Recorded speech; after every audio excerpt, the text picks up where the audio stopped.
The guy wants something that you're not. He wants. That's human nature. We want. All he wants is to be fulfilled. He wants you to be his dream girl. I've got 2 words for you. Break up.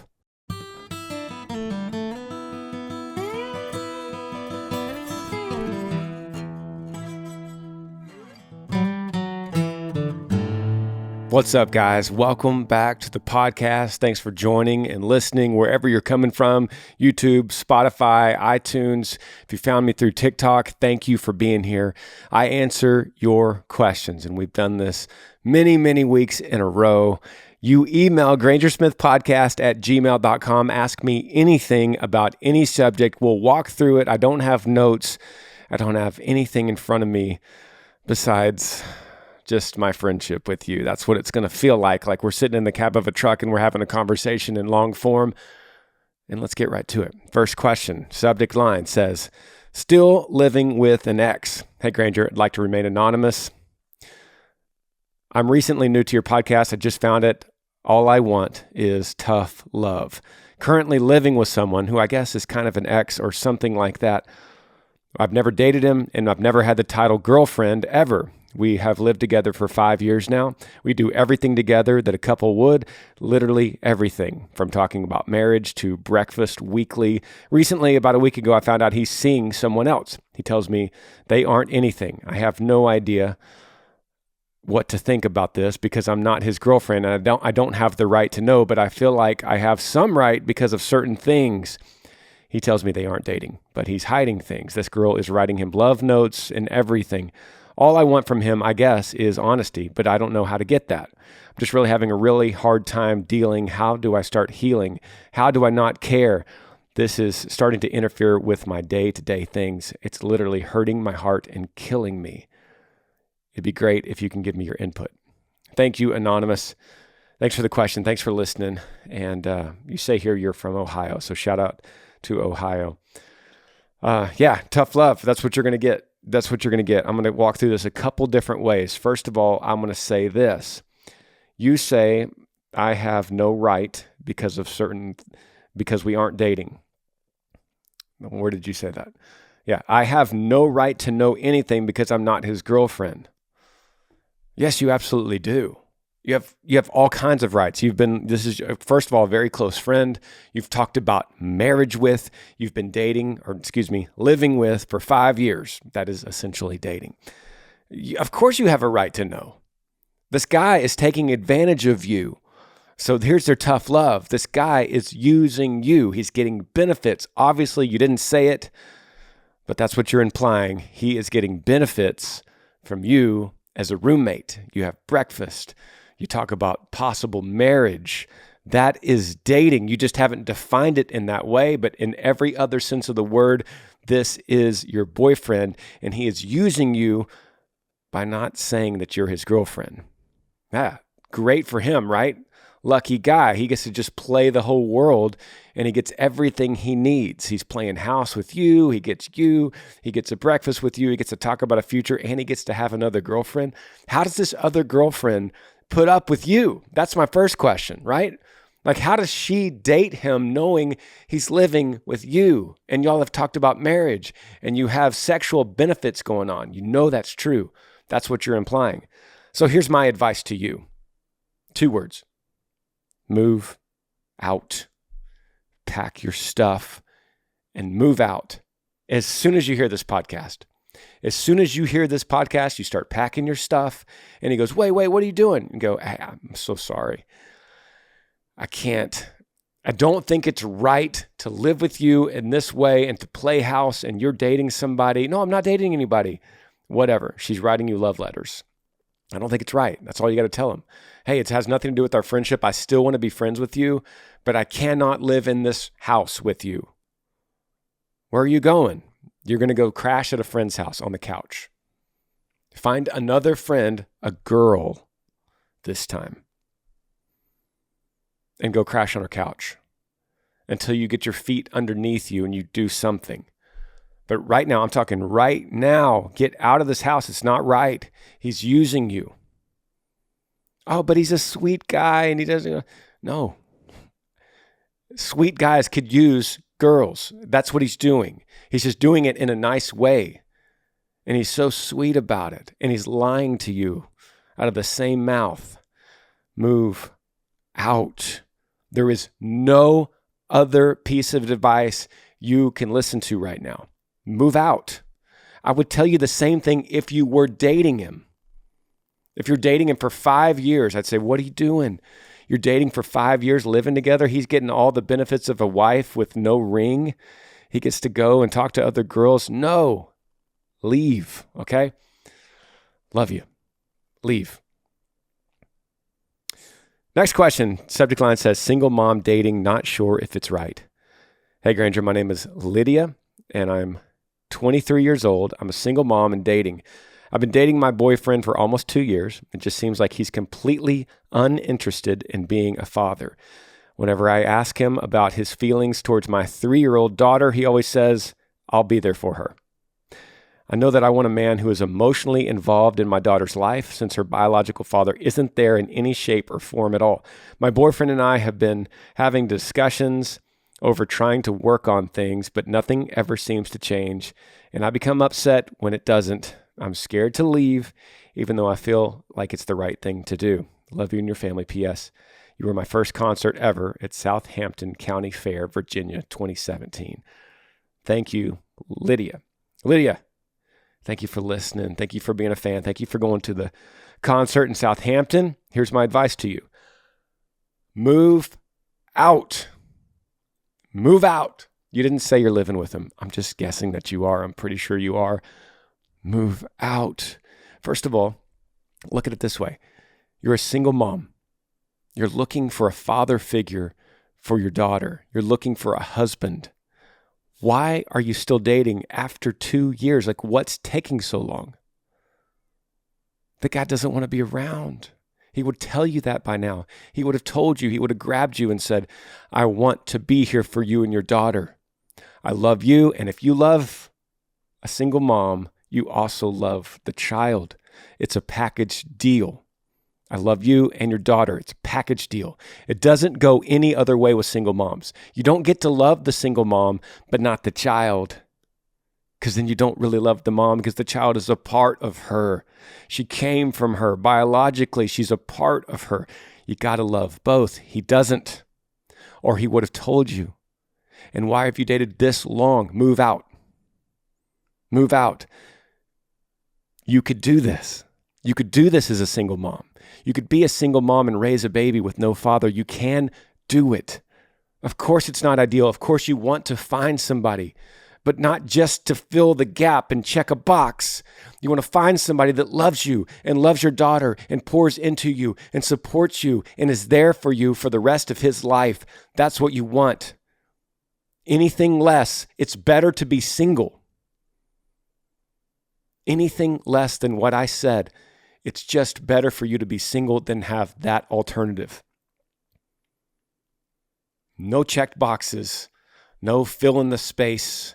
Here is a makeshift husband, a makeshift father for my daughter. I guess it'll do. My daughter needs somebody. I guess he's a male. I guess he'll do. No, it's better to be single than to find someone that's not totally right. He's just there, filling a space. Don't do it. Move out. That's 2 in a row. See if we can get a third one in a row. Hey, Granger, my name is Brian. I already don't have it. My name is Brian. I'm 15 from New York. I'm in high school. Just started football this year and for the first time. But my dad is trying to talk me out of it, and I don't know what to do. By the way, I love the Smiths, love your music, love the podcast. Brian, thanks for the question, buddy. 15 years old, New York, in high school, just started football, and your dad is trying to talk you out of it. Okay, Brian, there's this thing, man, that we have to understand as a 15-year-old, which I once was. I remember it like yesterday. There's a thing we have to remember. Your dad is the authority of you until you're 18. That's a rough age, but I'm just going to say 18, age of reckoning. While you're still under his roof, he's still paying your bills. He's still taking care of you and guiding you and leading you, not perfectly. No father is perfect. All fathers make mistakes because they're from this earth, and everybody on this earth is imperfect. So he's going to make mistakes. But while you're living under his roof, you got to consider and honor him. Okay? So he doesn't want you to play football. And so instead of saying, no, Dad, I'm going to play anyway, I'm going to ask Granger what he thinks, I'm probably going to give you the answer you don't want to hear. You got to honor your father. But that doesn't mean you don't have to communicate with him and sit him down and explain to him why you love the game, why you want to play. Give him your best argument. Say, Dad, how about this? How about you give me one season? Give me one season. If you don't like it, if something goes wrong, my grades go bad, or I get into the wrong crowd of friends, or I have too much time at practice and not enough time at home, or I get injured. Any of those things happen, you pull me out and I'll make a deal. I will not ask you my junior year or my sophomore year to play football. I won't ask you again. Just give me 1 year, Dad. I really love this sport. How can we compromise this? Put that on him. Make him make the decision that way instead of just making the decision blindly and maybe not knowing totally the research that you've put into it. Tell him you're passionate about it. But here's the deal, Brian. If he says no means no, you got to honor his wishes because he's your dad. And you don't understand that until you're a dad one day. And when you tell your 15-year-old son or daughter, God willing, you have them, you tell them something for a reason that they can't understand. You just need them to follow it. And you need them to honor you because you've lived longer than they have. And your dad has lived longer than you. He's walked on this earth longer. He's seen things you haven't seen. And you might not understand it. And you might look at TV and go, those guys play football. You might look at your friends and say, their parents let them. Find a compromise. It's time to be a man at 15 with a manly conversation. This is how becoming a man begins, with manly wisdom and manly conversations. Eye contact, sitting down, not distracted on the phone. Dad, I want to talk to you. I need to talk to you, Dad. Come here. And you get him on the couch and you look him in the eye and you say, Dad, I really want to play football. And before you say anything, I just want you to understand that I would love to make some kind of compromise with you because I love the game, or I want to be in with my friends, or this is something I've always dreamed about. Can you tell me your concerns, Dad? Could you allow me to rebuke some of those concerns? But Dad, you're the boss of this house, and if you say no, I'll follow your rules. I just want to give you my best pitch on why I think I should play. Brian, you got to do that, and then you got to stick with your word. That's my answer. Next question, subject line says, growing closer to God. Hey, Granger, my name is Alex. I'm 20 years old from Georgia, currently in college and recently single after my girlfriend of 3 years broke up with me. I believe in God, and I've been chasing after him to grow my relationship with him. And she just said that I've changed, and that's why she broke up with me. I found an amazing community and surrounded myself with some great friends that helped grow my relationship with Christ. My question is, what tips would you have for me to keep setting my eyes on God and not worry about the things of this world, but to focus on the things of heaven? I love listening to the podcast. Thank you so much for everything. Alex, thank you for the email, buddy. I appreciate you, bro. Thanks for listening. 20 years old. Shout out to Georgia. And I want to, if I was with you, I would ask you this question. If we were face to face, I would say, Alex, are you trying to get closer to God because your girlfriend broke up with you and you want her back? Maybe. I can't totally read that from your email, but maybe. And so that's the first question you have to answer. Am I trying to get close to God for another reason? That I can get something out of this? Like, what's the benefit for me if I get closer to God, I get the girl? That's the wrong way to do it. There's other ways to get the girl. And I would tell you, it is completely irrelevant to getting closer to God. So now we dig in to the original question. My question is, what tips would you have for me to keep setting my eyes on God and not worry about the things of this world, but to focus on the things of heaven? And then I want to back up in your email when you said, I believe in God and I've been chasing after him to grow my relationship with him. First of all, believing in God. Let me tell you who else believes in God. Satan. Demons believe in God. There's a difference, right? Can I clarify that anymore? Believing in God is the same thing that Satan does. Of course he believes in God. So do demons. So there's more to it. We're looking for a relationship with him, a personal relationship with Jesus. And that comes with surrender. Surrender means, God, I can't do this by myself. I need your help. I need you to indwell in me, Spirit, to come inside of me and give me a new heart, a new nature, because I can't do it by myself. Everything you said in your email, Alex, everything you said, you're chasing after God. You want to work to get closer to God. You want to grow your relationship with Christ. You want tips on how to keep setting your eyes on God. All of those things are good things, but they happen after you have a new nature, a new heart, after the Holy Spirit dwells inside of you so richly that that's the only thing that comes out. And how do you know it's coming out? Because of the fruits of your life. You'll see the fruits. You don't see the fruits yet. That's not a judgment. I was once where you are. Absolutely. And I still am a wretched sinner. You have to understand that. But when we have the Holy Spirit dwelling inside of us, we don't want to sin anymore. We want to be better. We want to get closer. We want to set our eyes on God. So those are the results of the first transformation. The first transformation happens when you go, God, I can't do it. And that's what the whole entire Old Testament is about. Humans that can't do it. Humans that can't get closer to God. They can't keep their eyes set on God. So God sends his only son to earth, a perfect man that lived a perfect life, that fulfilled the law that we couldn't fulfill. We couldn't do it. Not because it was bad. It was perfect. God made it. It was perfect. The law was perfect. But we couldn't do it. So God sent his son to be our Savior, to fulfill the law, to finish it perfectly.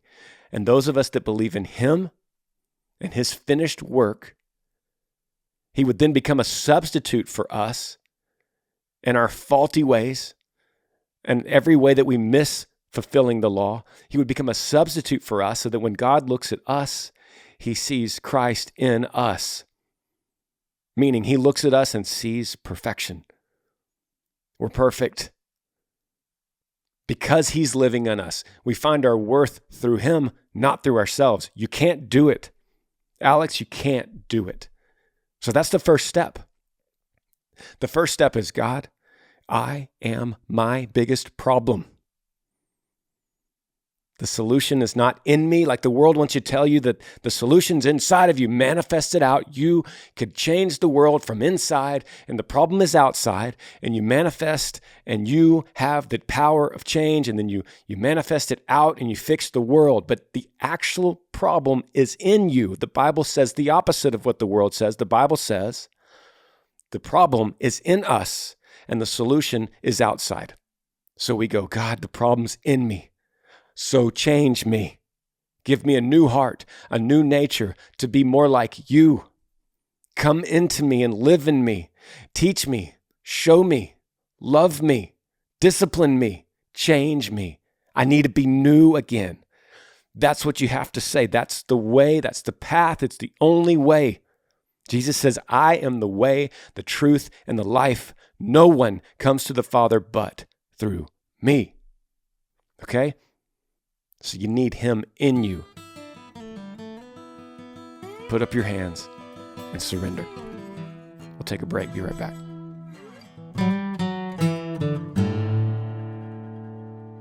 Podcast is brought to y'all today by Movement. That's MVMT.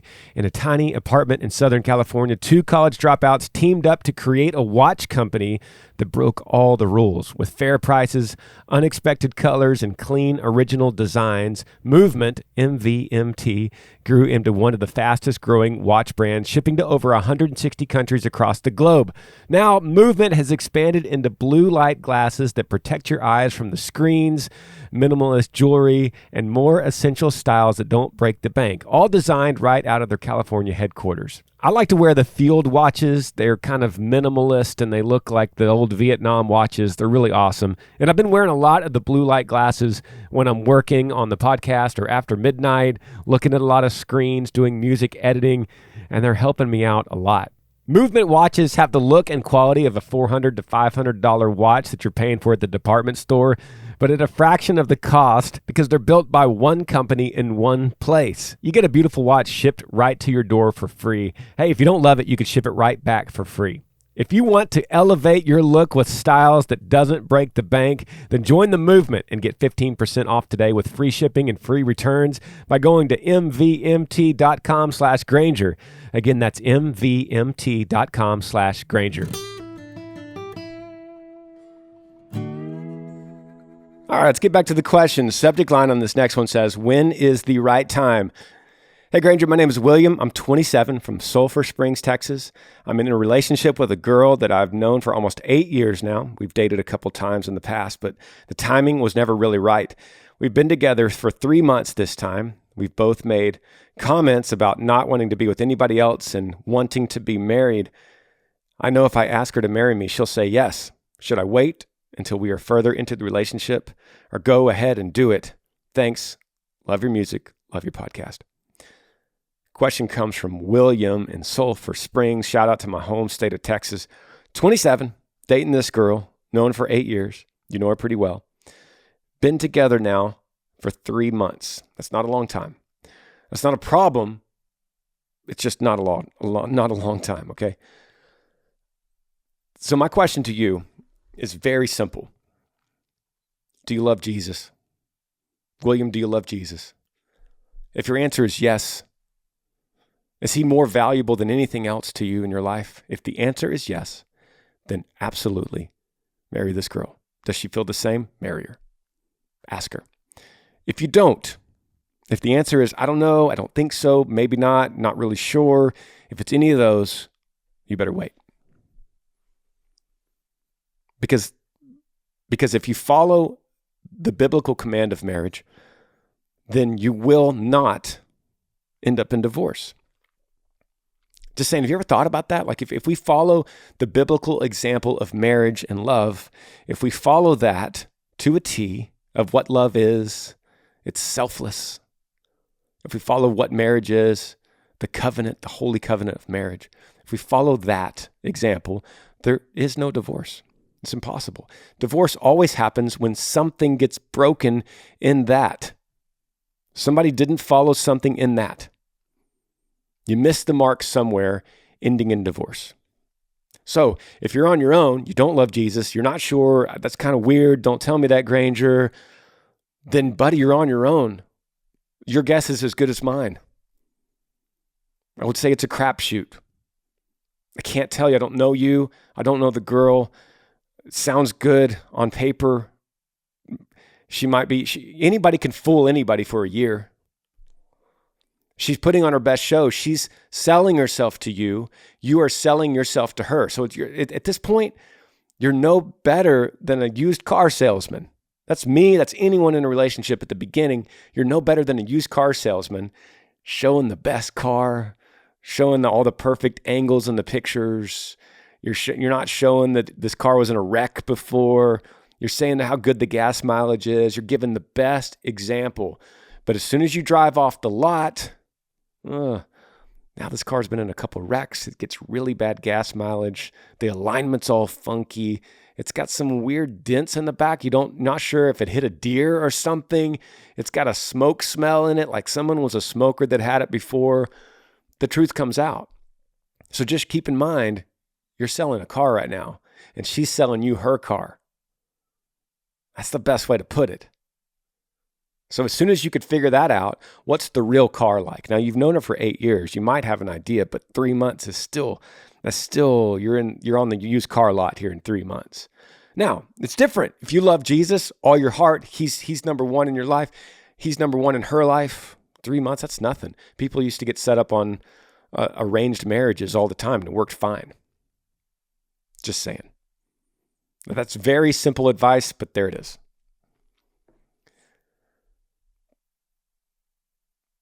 Let's move on to the next question. This says, this comes from Jared. And it says, my name is Jared. I'm from Maine. Just recently turned 25. I've always had the hardest time having confidence in myself, whether it's with girls, trying to be healthy, or with my faith. Also, since I've turned 25, I've realized I don't know what kind of man I'm supposed to be. This is an ongoing struggle in my life, and I'm tired of being this way. Much love for your podcast, music, and words of wisdom. Sincerely, Jared. Jared, okay, you kind of lead me down a path here, brother. Thank you for the email. And you're a quarter of a century old. Man, you're getting old. Just kidding. You're not old. You're super young. But you kind of led me down a path with one word, and so I'm going to go there. And my longtime listeners know I'm about to go here, but you said a word, faith.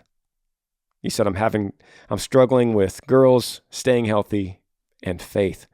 So let's just go to that word. Let's forget about girls and staying healthy for a second. Let's talk about your faith. Because if you want your true identity, you're not going to find it. I can give you the secret of life here. Isn't that crazy how many people have talked about the secret of life? I can give it to you.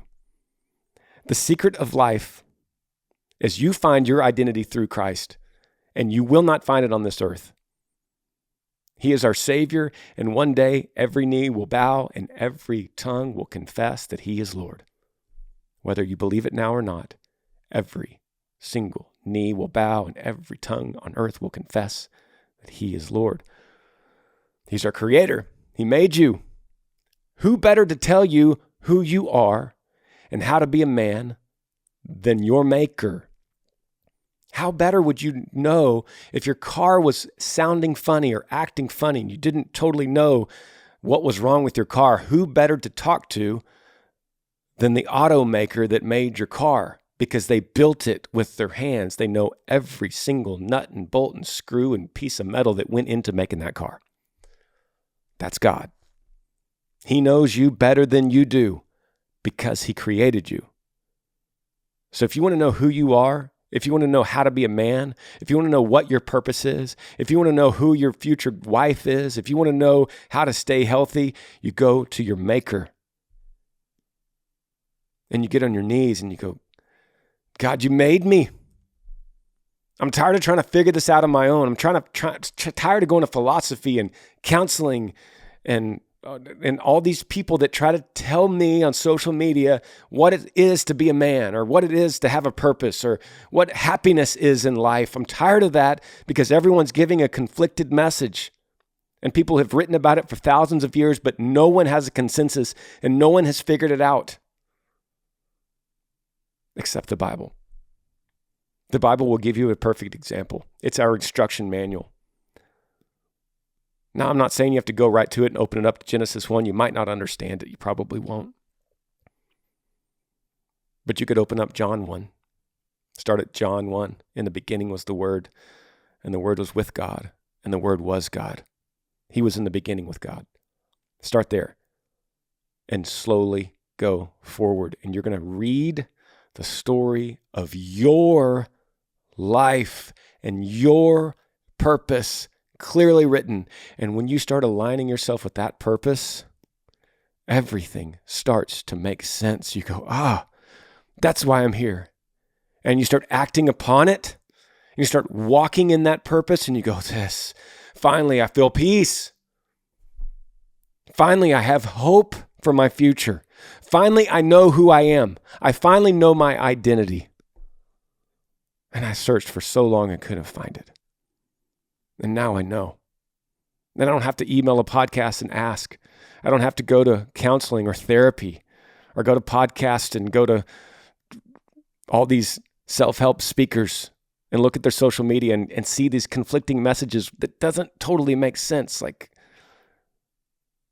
I find my identity through Christ. If that doesn't make sense to you, I understand. The gospel's foolish for those that are perishing. I once was that. Until you dive in and you surrender. I said this earlier in the podcast. God, I can't do this. I can't figure it out. I'm having trouble in every piece of my life, whether it's relationships or health or social or making friends or struggling with my faith. I'm trying to figure out all this stuff like a big puzzle, and I don't even know where the first piece of it is. And God goes, yeah, surrender.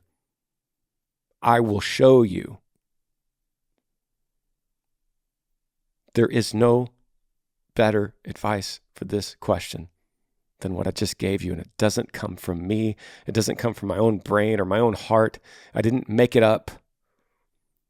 I'm following in the footsteps of many in the faith that have found it right here in the gospel of Jesus Christ. I'm on a roll with that today, guys. Next question has no subject. It says, so I dated this girl for 2 years and I truly thought she was the one, but we broke up. Now she has a new boyfriend shortly after, but I've tried dating and I can never get it to work with anybody else. I'm basically lost, ? I'm basically lost. This question comes from Zach with no subject, and I don't know where you're from, Zach, but thank you for emailing, brother. I'm sorry for your loss and your heartbreak. This girl you dated for 2 years, you thought she was the one. Now she has somebody new. I'll say this as lightly as I can. Zach, this is the story of heartbreak. You are not alone. You follow in the footsteps of millions and billions of others that have felt just this, including me, including most people that have listened. This is heartbreak. I know it hurts. I know it's tough. But that's what you're experiencing. As soon as you recognize that's what you're experiencing, oh, this is heartbreak. This is that aching feeling. This is why I can't sleep and I can't eat and my knees are weak and I don't know what to do and I feel desperate and all I could do is stalk her on Facebook. It's heartbreak. You recognize that you have a sickness. So once you recognize the sickness, it's kind of like, okay, look, let's use COVID as an example. We all know it's fresh on our minds.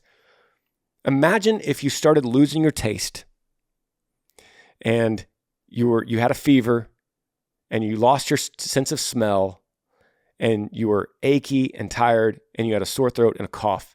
Imagine if you didn't know anything about COVID or any other sickness and you're going, something's wrong with me.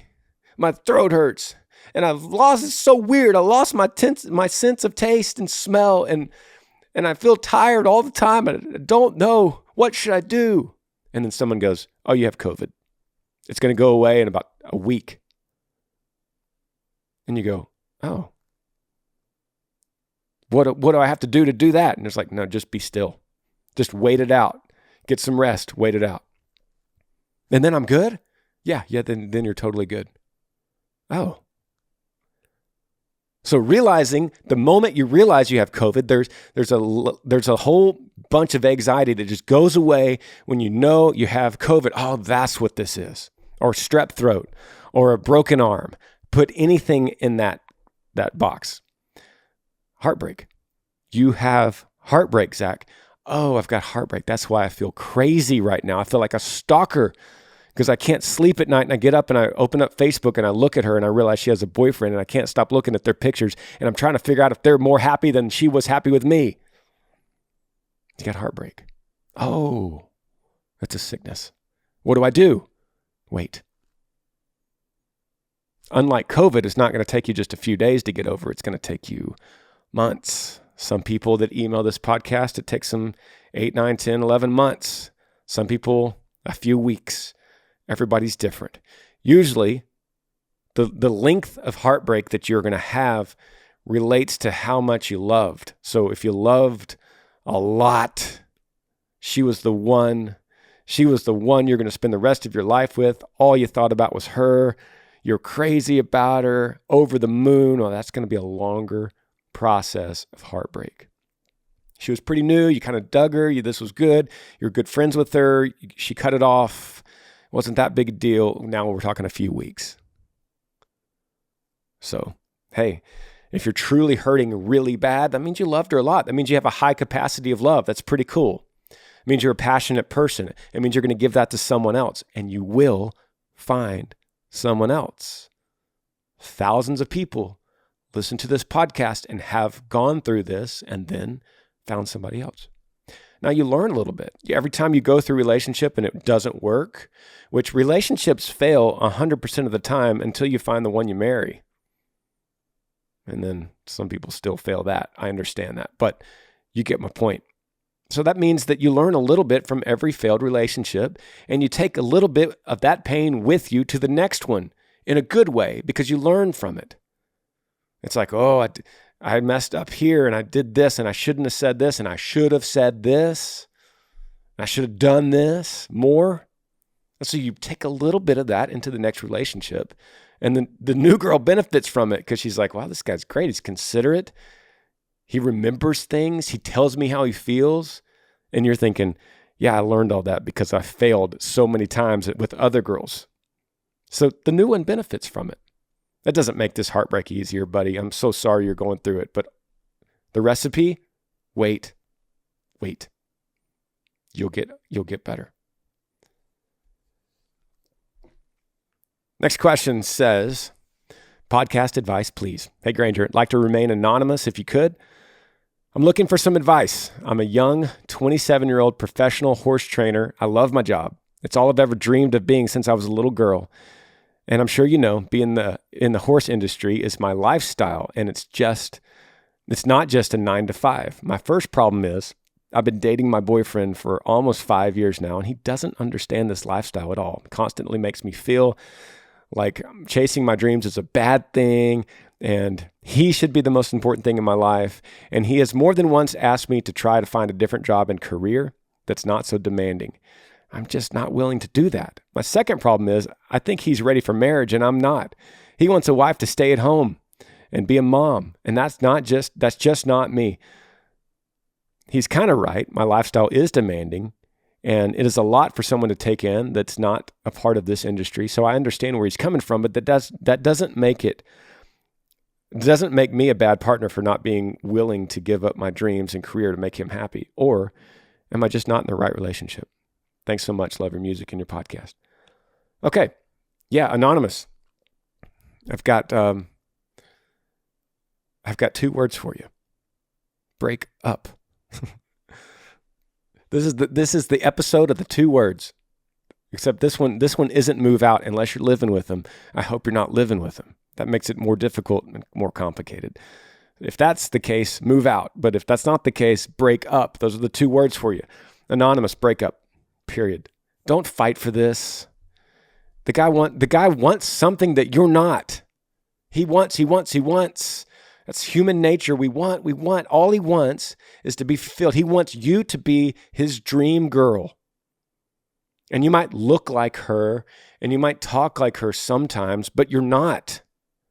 And that's why he's trying to mold you into something that you're not. He's trying to put this square peg in a round hole, and you're not that peg, okay? You're not his dream girl. You're not going to be. He's not going to learn to love horse training. He's not going to learn to accept that you're a horse trainer and that's your biggest passion. Now, you might one day decide to be a mom.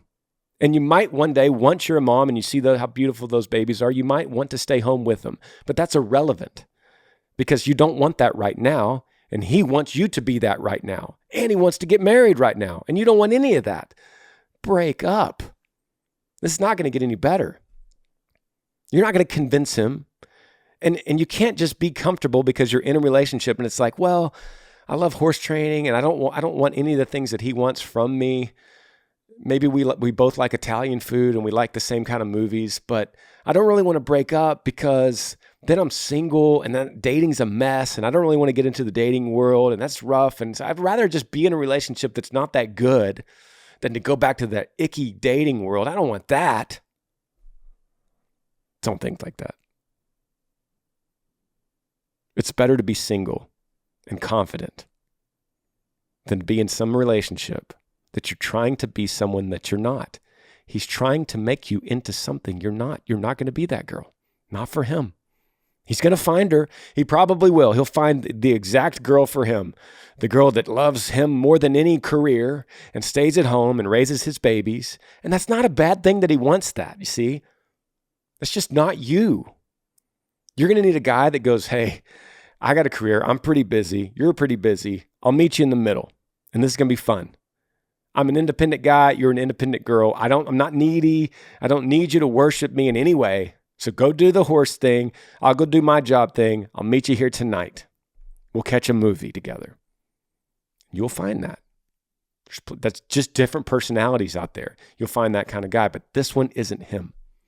And you're not her for him either. Break up. Break up. It'll hurt at first. You'll get scared being single. Oh, it's a big world out there. You'll be okay. Just like I told the last guy, just wait. It'll pass.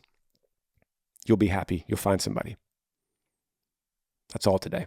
Love you guys. See you next Monday. Yee yee. Thanks for joining me on the Granger Smith Podcast. I appreciate all of you guys. You could help me out by rating this podcast on iTunes. If you're on YouTube, subscribe to this channel, hit that little like button and the notifications bell so that you never miss any time I upload a video. If you have a question for me that you would like me to answer, email grangersmithpodcast@gmail.com. Yee yee.